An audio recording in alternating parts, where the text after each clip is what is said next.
Well, good afternoon, everybody. Welcome to the Valley Hoops Insider podcast, part of the Valley Hoops Insider website. Harry Schroeder with you today. Super excited as we close in on March Madness. First Arch Madness for us here in the Midwest, and then March Madness, the NCAA basketball tournament. And the best, I think, bracketologist on the planet. His name is Rocco Miller, and he's going to join us in just a moment.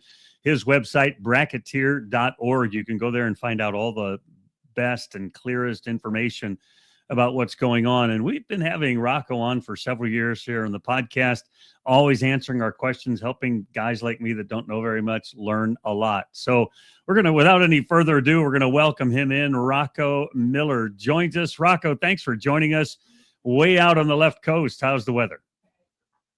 It's a little rainy today, actually, Harry, and it's a good day to be indoors doing this with you. It was nice for the last 4 or 5 days, a couple rainstorms last week. February is kind of weird around here. Just get some rain, but a lot of sun in the middle. Honestly, can't complain. I know the rest of the country's going through it. I saw Providence, for example, and Boston College. Yeah, they got hammered. I guess it was the worst blizzard since the 70s out there. So certainly no complaints, and getting ready for a big game here tomorrow with St. Mary's hosting Santa Clara with all types of NCAA and WCC tournament implications. Yeah, it's that time of year where every game for teams with decent records is monumental. You can move up in terms of your own conference schedule, conference tournament seeding, those kinds of things, and it can have NCAA tournament ramifications depending on the team and the league, and we'll try to break down some of that today. Rocco, first, though, how long for you doing this kind of stuff? That's a great question. I think officially, per the bracket matrix, this is probably like year 13 or 14.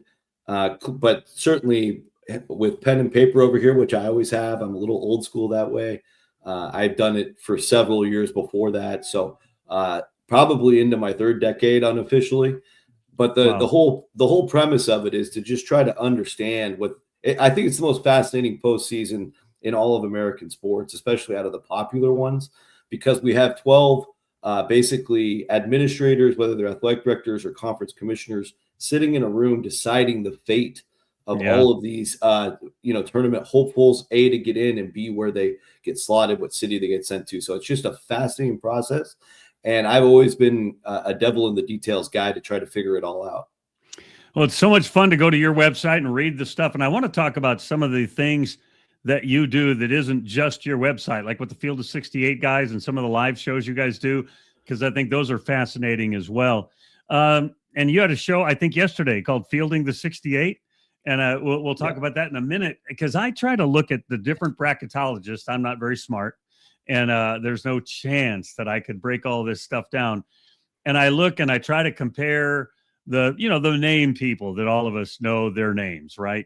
And you guys are going to have tons of similar things because you're looking at all the same data and all of that. If I'm somebody watching this video right now and you say, man, Harry, the best thing to look at to see if you think a team's going to be in the tournament or have a high seed in the tournament, what's the metric or the thing they should look at? Yeah, if it's a metric these days, there's a new one that came out last year officially for the NCAA. It's been around behind the scenes through sites like Bart Torvik and others for several years now, called the WAB, and it stands for Wins Above Bubble. And effectively, it was created by a mathematician however many years back. That really was from a simple idea. What does the average bubble team need to do to get in? Which is, I think, a great premise for the tool in terms of trying to design something that basically gives you credit for every single game you play, whether you win or you lose. So if you lose, you go backwards. If you win, you continue to accumulate.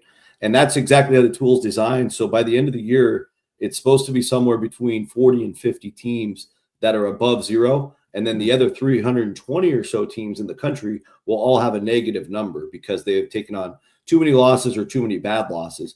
And effectively, every game is worth a certain amount. Now, when St. Louis plays Loyola Chicago at home next week, it might only be worth like 1/100th of a point because Loyola Chicago's in the 300s and in the 300s of the net right now.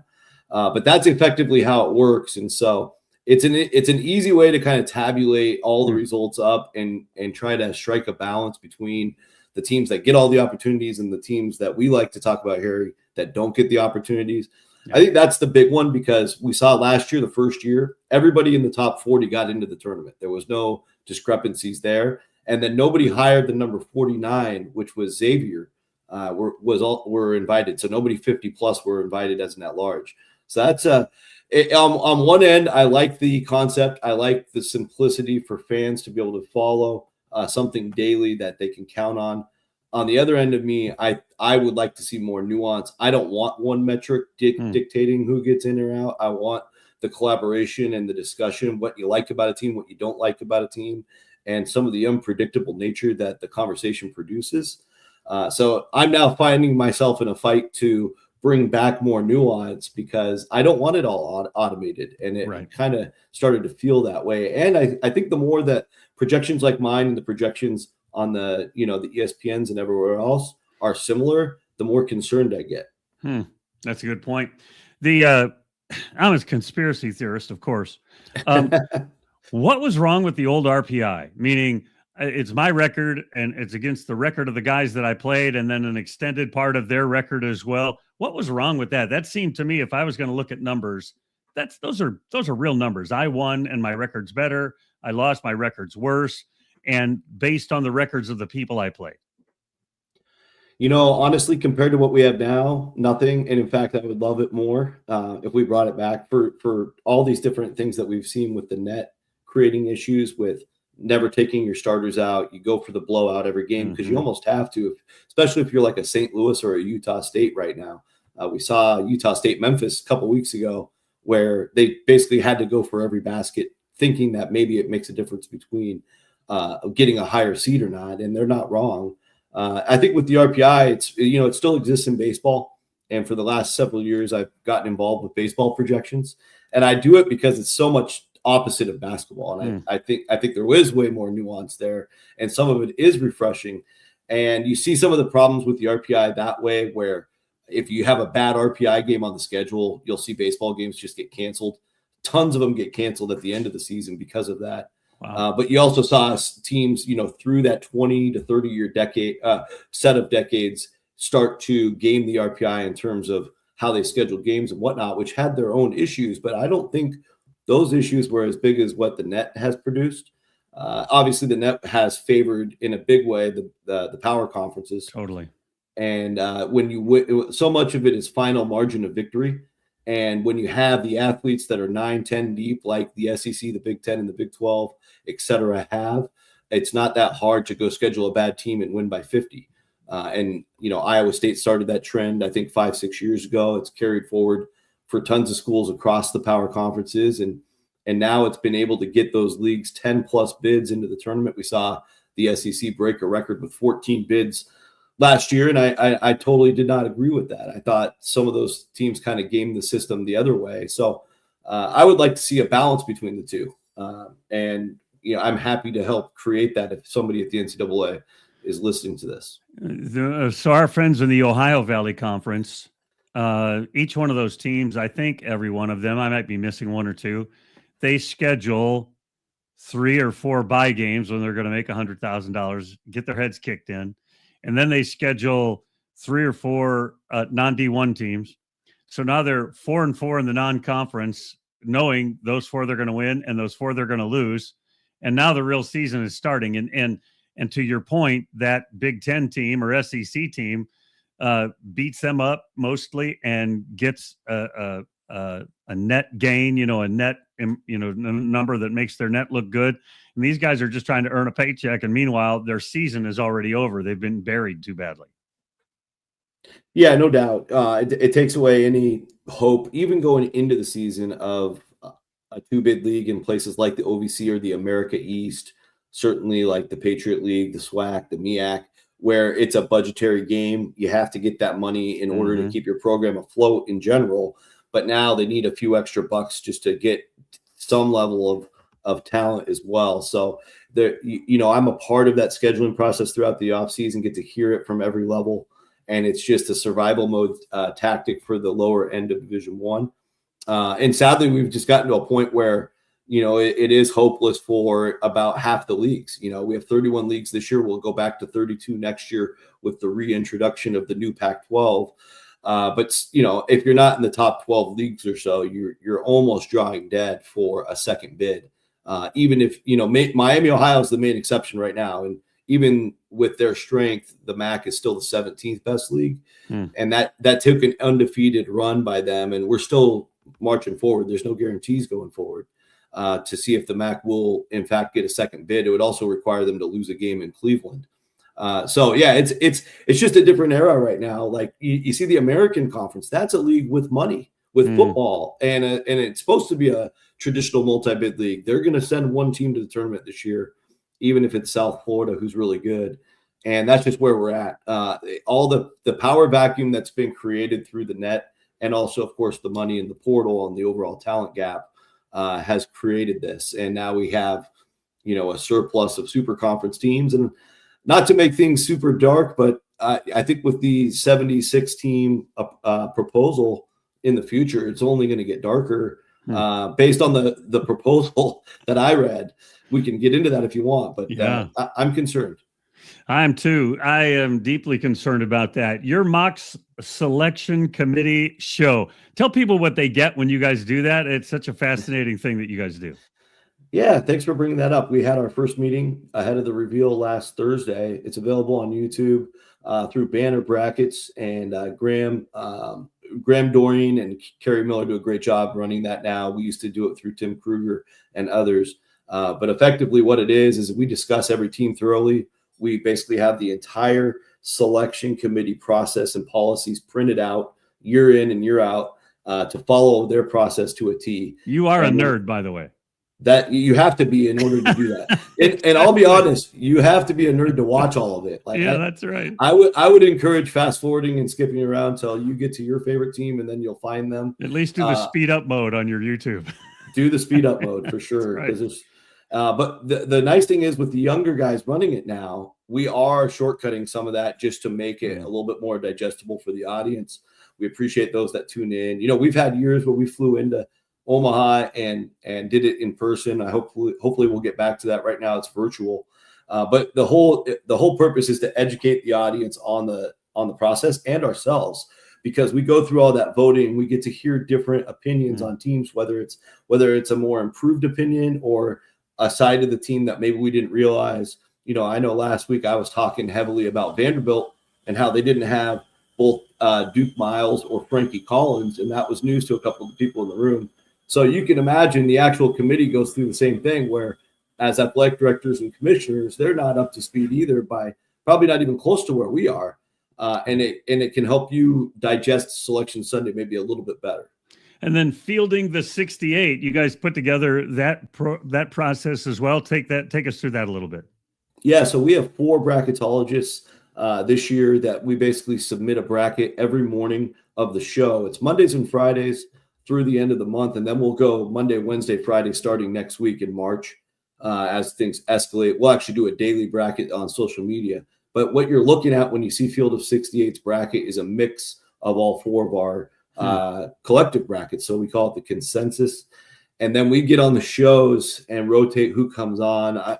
I tend to be on more than most as the guy who's the veteran there. But we debate teams. Yesterday I thought it was a fun show. We did a reveal style. So it's like you're watching the selection show. Field of 68's done a great job investing in the graphics for that. So we are seeing the bracket for the first time and reacting with some ingredients. Yeah, with some ingredients about those teams' resumes. And then also, a little bit of fantasy as if we did get that matchup, what we would think about the matchup. So I think it's good stuff. It helps people understand where their team stands and what the matchup might look like. I love stuff that isn't ESPN, and I don't mean I'm anti-ESPN, but I like outside of that corporate energy, that corporate engine, for other people to really have a conversation and a voice. I'll take you through a couple of our teams that we care about deeply. The last bracket of yours I looked at, and I think it's the most current one. You've got Belmont as a 12, taking on Alabama in the East in Tampa. It's so confusing, right? They're in the East, but they're playing we got teams in the East that are playing in Portland that are from the South. It's so confusing. But anyway, Belmont against Alabama at 12. Is that as high as the Bruins will go? Is 12? It is most likely, barring some major surprises during championship week, which you always have to allow space for because we just don't know what's going to happen in each conference tournament. But the way it shakes out right now, the bar is pretty clear. You have the 37 at-large bids on top of the 31 conference champions. And even if you include Miami, Ohio, inside what we call the cut line in that top 46, that fills all the slots all the way through the 11s. And Belmont and South Florida are the two headliners at the top of the next set of teams, number 47 and 48. So as long as it stays congruent, which I'd say percentage-wise it will, their peak would be a 12. Now, if you have some major upsets where perhaps teams from major conferences that weren't supposed to win their league, like let's say Florida State won the ACC or Washington, I'll just throw them in there for fun because that's where I'm from. It's not going to happen. But if they won the Big Ten tournament, you might see some of those teams fall into the 12 seed with worse seasons than Belmont, which would push Belmont up to an 11. So stay tuned for some of that. But otherwise, I think their ceiling would be a 12. And to talk about the geography for 1 second, if you're a top 4 seed, you're looking to regionally get aligned to your closest city. That means the Sweet 16 and Elite 8 city, which is the East, West, South, or Midwest. But once you're a 5 seed or beyond, you're looking to go to your closest first 2 round cities. So that's the divide there. So when it comes to Belmont, it was interesting because South Florida had the first dibs, but South Florida actually hosts the Tampa site, so they cannot be placed there. So it was very simple to put South Florida in the next closest spot, which was Greenville. And that left Tampa open for Belmont, which was obviously closer than the other 2 options, which were San Diego and Portland. So that's how Belmont ended up in Tampa, just as a quick example in this particular bracket. The Southeast Missouri, people are just saying that they're kind of the placeholder for the OVC. It could be Southeast, it could be Tennessee State. But today it's SEMO in everybody's bracket. They don't even give poor TSU or Moorhead their 3-way tie. They don't care about any of those 3 teams. But so it's SEMO or whoever it is from the OVC as a play-in game against Morgan State, I think is what's on your bracket. And I've seen that at a couple of places. And then ending up taking on Michigan in the Midwest. Right. Yeah. So first of all, I am paying attention to the OVC, as I hope you know, Harry. Of course. Because basically the way I broke the tie was head-to-head among the 3. And SEMO has the best record when you look at games against TSU and Moorhead right now. That obviously is evolving, and results are – I feel like the OVC shifting almost every game day. So it really is. So this week, UT Martin and SEMO both play Tennessee State. That's and right. so Moorhead State has the easiest schedule the last couple of games. But yeah, anything could still change with those 3 teams. But it's an extremely fun race right now. So let's assume it's SEMO or whomever playing game in Dayton, Morgan State, then Michigan. Explain to me, because I need education. Why do we have play-in games that are 11 seeds versus them all being 16 seeds? Explain that to me. Well, the way the law is written today for the NCAA tournament, and this again could change quickly with 76 in the future if it happens, is the last 4 automatic bids go to Dayton, and those are basically your bottom 4 stack-ranked champions out of the 31 leagues. And right now, SEMO, Morgan State, UMBC, and Bethune-Cookman are those 4 projected as league leaders today.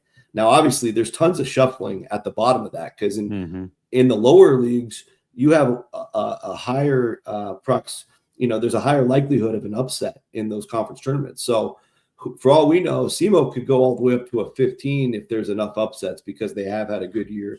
We do know that UT Martin out of the entire OVC has the strongest non-conference resume, winning at UNLV and at Bradley.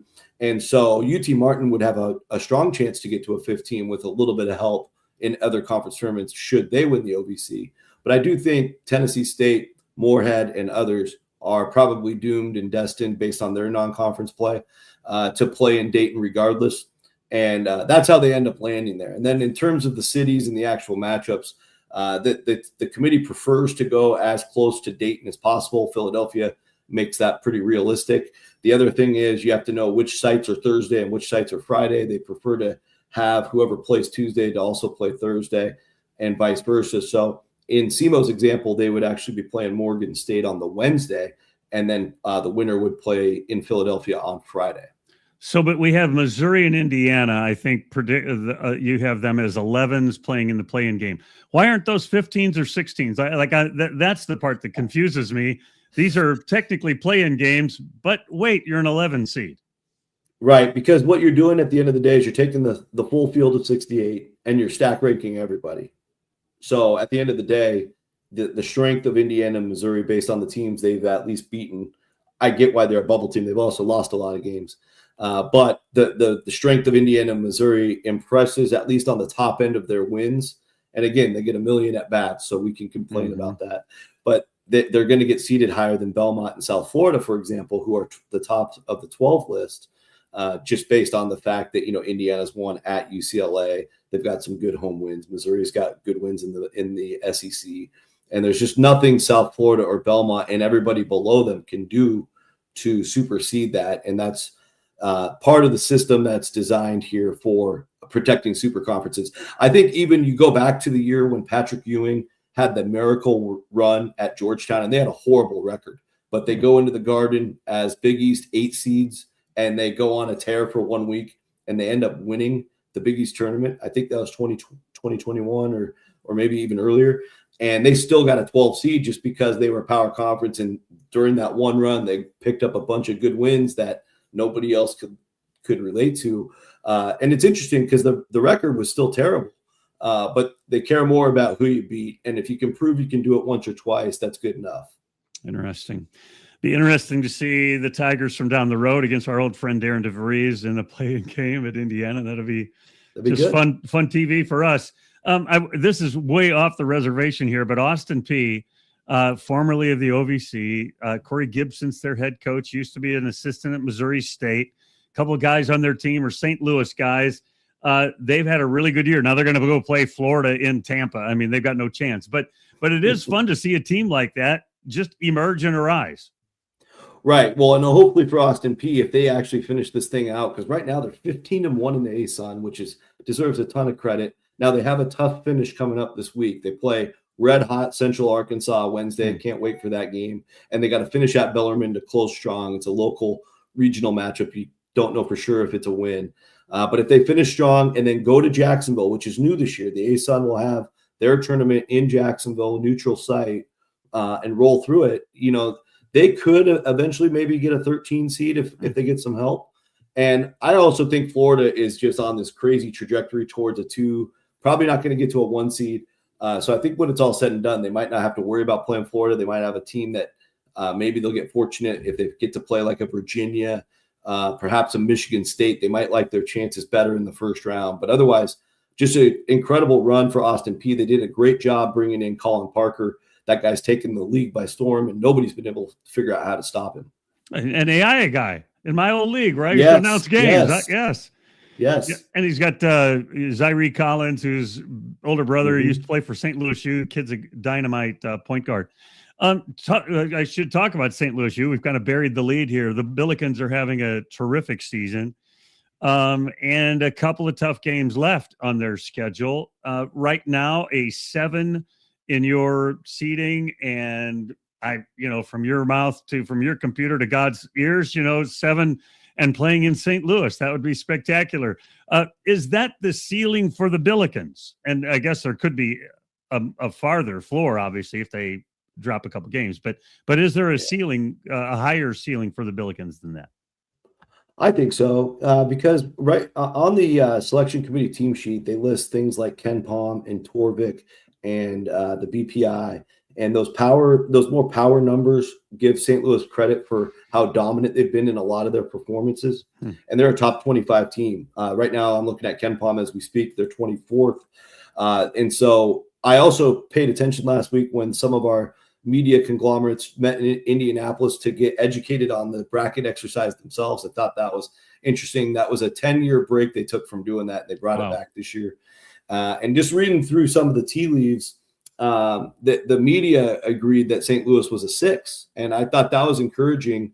I'm not saying that the committee's doing that by any means, but the media that was there voting looks at the exact same tools, because they were doing it from NCAA headquarters, as the committee. And so if there's something within the way the data is being displayed, maybe I'm overthinking it, maybe I'm not. It can only bode well for St. Louis on that little tiny preview.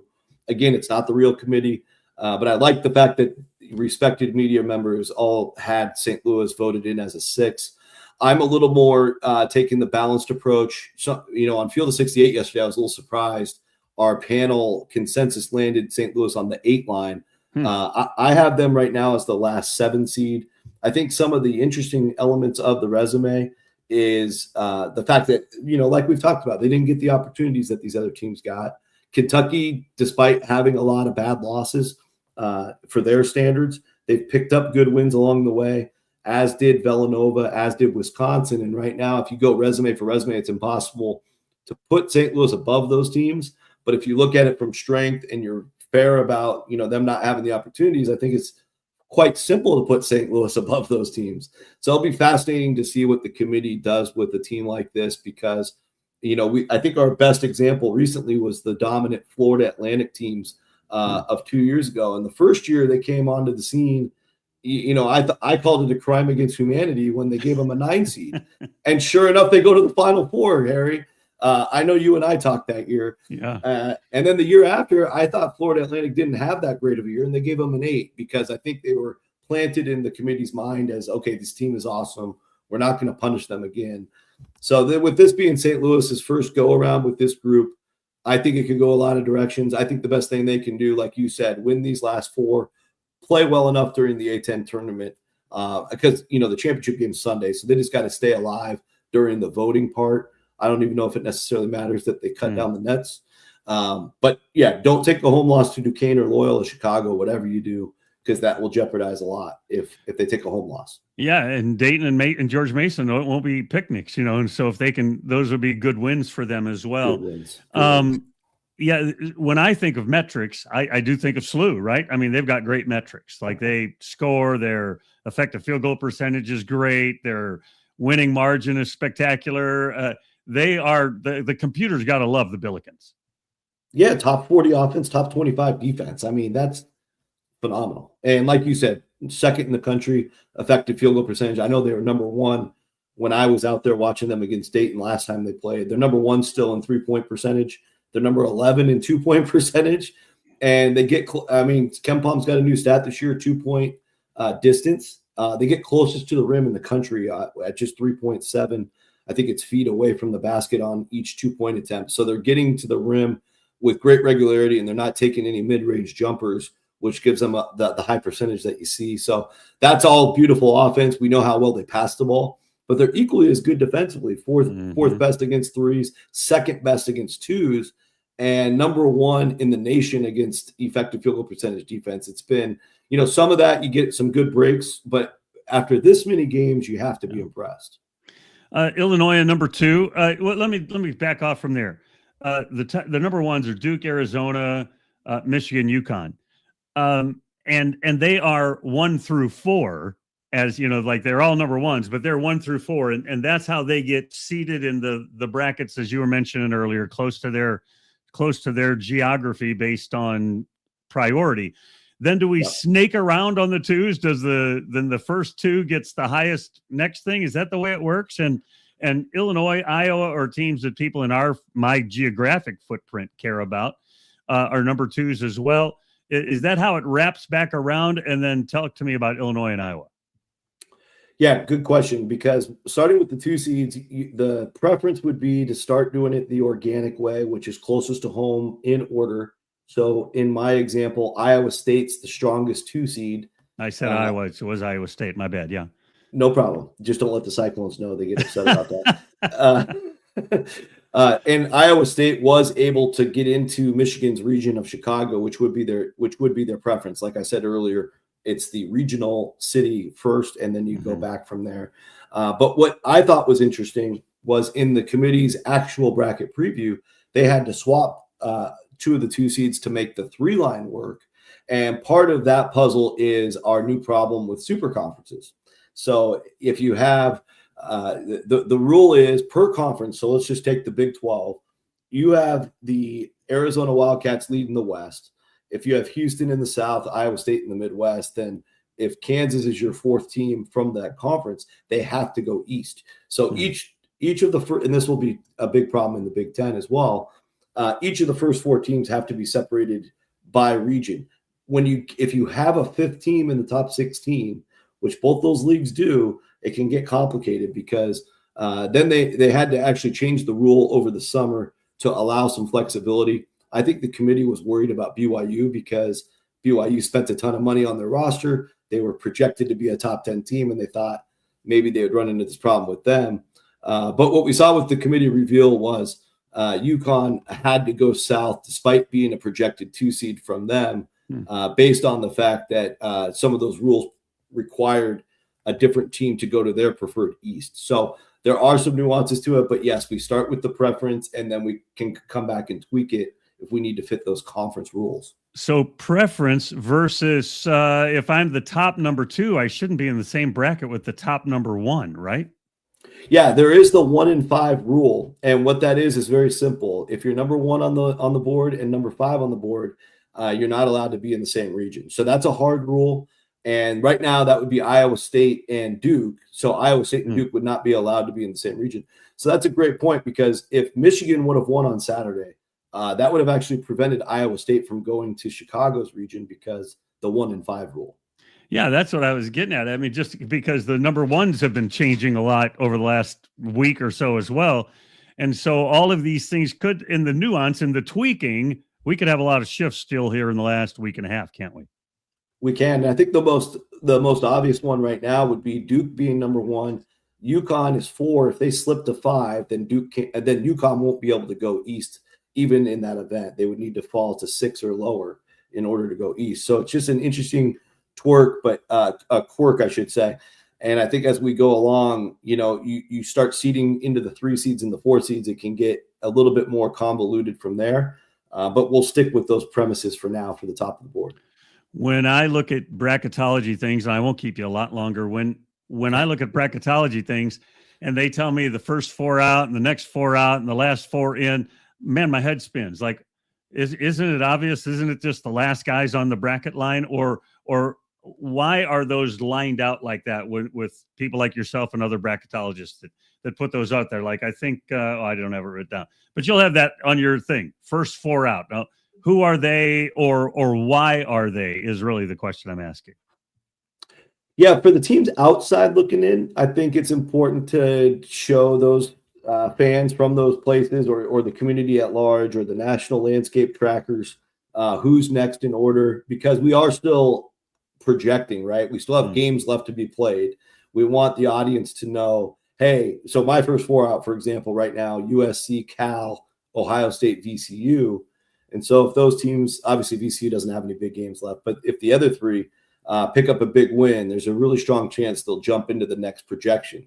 And I think you can see the first, like for me, I don't list the last 4 to make it in because you can see it in the bracket who's going to Dayton. Yeah, people used to do that all the time. And I'm like, aren't they just the worst ones there? Now, I think they do it on television by design to give those people some fear and agita about the game they're about to watch, but that's just a good TV trick. Mm-hmm. So yeah, the first 4 out are the next 4 that could maybe get in. Is really, I would say it probably the other way. Like they're the next ones that could get in. Those 4 that you mentioned, Ohio State and VCU and so forth. Yeah, and I think on average, even if you followed my work for all these years, you probably know that I'm going to get about 67-ish, maybe 66, right? Yeah. So if I'm wrong on 1 or 2, you probably want to know, who that next team would be if I am wrong on 1 or 2. I'd like to get all 68, but it doesn't typically happen. I want to go to that. There's this, it's called Bracket Matrix, and they have like a championship every year, and there are a lot of pretenders on that list. But there are a lot of those names that we know and lots of names that we don't know that are really good at what they do. People that I have no idea who they are, and I see their name near the top of the list. routinely you beat all of the national names that we know. You do personally, and that's one of the reasons we have you on. We think you're the best. But that's a fun thing after it's all said and done to see how it all played out. Tell people about that. Do you get a big belt or something if you win? I've never gotten first, but I finished top 10 several times. And that's saying something when a couple hundred people on the internet decide to throw something out there on the final day. That's where a lot of it comes from, which is why we don't hear from them during the midseason. Mm-hmm. And then there's a good chunk of them too that don't even put a bracket together. They basically just roll out a seed list, and the person in charge of that website qualifies that. So there's a lot of nuance to it. And then last year I had a whole different approach in terms of being a little disappointed by the committee's inclusion of both Texas and North Carolina, to where I actually didn't want a good score because I didn't agree with the committee, and I still don't agree with the committee. And in order to get a good score, it's basically you being 100% correct about what the committee decides. So if I feel like the committee's making wrong decisions, do I really want to be that much like them? That was the quandary I found myself in for the very first time last year. But I'll obviously make the adjustments. We're in the super conference era now, and we're allowing teams to lose 7 games at home and 15 losses and still get in, like Texas last year. But otherwise, it's been a great way to kind of, I guess, look back and measure how accurate you are, what you're compared to with everybody else. I think for a lot of people, it's turned into a crowdsourcing tool. I try not even to look at it during the season because I like to stick to my process and have my own discussions with the committee. But it also does put me a little bit on an island. If I miss on a team like Texas, like last year, because I think the majority of the crowd's following each other, and so you have to be a little bit brave to go your own direction. When I look at those later, and I see those names, and like I said, lots of the names I've never even heard of the people, and they're probably great people and doing a great work. And then I see the names, the national names that I do recognize, and so that's fun. Mid-season, like maybe a week or two ago, I'll look at Lenardi's and DeCourcy, and I look at all the people, right, the famous folks, Cherry Palm, and just try to see how you guys are comparing. And a lot of it's going to be similar because Michigan is Michigan. The really good teams are really good. Sure. And so it's in the variables, and at the end of it, you're going for 68 teams. At the bracket matrix, are they grading you on the 68 teams or their seed, how close you are to the seed? And does it come down to even if they're in the right city with the wrong seed, or the right seed in the wrong city? How definite is that the evaluation? Well, I'll start there. If they give you credit for the city, I would be on top of the world, Harry, because I take tons of pride in that, and I spend a lot of time on that. Unfortunately, none of the bracketing principles or brackets in general are even graded. So that's maybe one of my things I don't like about the matrix, because I think that's so valuable for the audience, and it's a thing you can be either accurate or not accurate about. However, with the scoring, it does take into account getting the 68 right, which is obviously the most important in my opinion. The next thing is, if you get the exact seed right, you get extra credit. If you're within 1 seed, you still get some credit. It's only on the teams where you're 2 seeds off or worse where you get absolutely 0 points, and those will kill you. And I think there was only maybe 2 or 3 of those last year. And I still disagree with the committee on those. I know Gonzaga was one of them because they got an 8 and I had them a 6. And I think everybody turned on the game against Georgia when they were up like 27-2 to start the game and realized, okay, this is a pretty darn good 8 seed. And then they almost beat Houston, who went to the national title game. So that was, I don't know if the committee regrets that or not, because at the end of the day, Houston still advanced, but I know Houston didn't appreciate that. On Sunday night of Selection Sunday, they'll have a show. Don't you guys do some kind of a show before, during, after? It's right around the same time. Your memory is great. Yeah, so we'll have Jeff Goodman come on. It'll be myself and Brad Wachtel this year. Brad does a great job as well. He's from the East Coast, works in the New Jersey area, does Rutgers stuff. And so the 3 of us will be reacting live to the actual bracket, which warranted some crazy reactions last year to North Carolina, if you remember. But we start about a 45-minute window before the show comes on. So join in early just to get your taste buds going, because we'll reveal our final projection as a group. And we do that the same way. You basically get to watch 2 selection shows. Cool. You watch ours, and then you get to turn on the real thing, listen to our reactions, and see how close we got. And it's a lot of fun, and we do a great job with it every year. And that's on the Field of 68 platform? It is, yeah. So you can watch it via YouTube, on the Twitter stream, however you prefer. Yep. It's spectacular. And this year, the Missouri Valley Conference Championship game's at 11 a.m. for television purposes. So we'll be done in St. Louis by the time your thing gets rolling. Man, well, that's the weekend before. So that is a whole weekend before. What am I thinking? But we'll be doing the mock committee that weekend, so we will have to take that into account, because I do not want to miss that game. I don't care who's playing in that game. I can't miss that game. That's almost as important as church, Harry, as you know. So we've got the MVC and the OVC in a week. Both of them play. They're in the first 2, I think, that crown a champion. And the OVC is as tight as it possibly can be. The top 6 teams are separated by about 2 games. The MVC, Belmont's got that taken care of. But then the next 5 teams are all on top of each other. The seedings for those 2 tournaments are still far from determined. And so we're excited about the last week of basketball for both of those leagues. Rocco, thanks. I've got your things scrolling down there at the bottom for our local regional teams. But Bracketeer.org is the website. Rocco Miller 8 on Twitter, if you want to follow him there. Just so much information and so accessible the way you explain it on your site. Super grateful that you're a guy that we can call, but a guy that I just can go to your site and learn so much. So really appreciate you. My pleasure, Harry. It's always fun to do this with you, and can't wait for Arch Madness. There's a long shot I could still show up on maybe one of the days, but I don't want to overpromise, and I will be there soon. It's the greatest tournament in championship week by a mile in my book. Yeah, I love it. Well, if you come, give me a shout. We'll take you somewhere place to eat, or we'll hang out. That's Absolutely. Rocco Miller. Make sure you go to his website, Bracketeer.org. Follow him on Twitter, Rocco Miller 8. Thanks for watching this live introduction to all the things related to bracketology coming up in March Madness, the NCAA Tournament. And thanks for all the times you visit our site and our podcast. Remember, since you've been there, make it a better place. We'll see you again real soon. And I think we're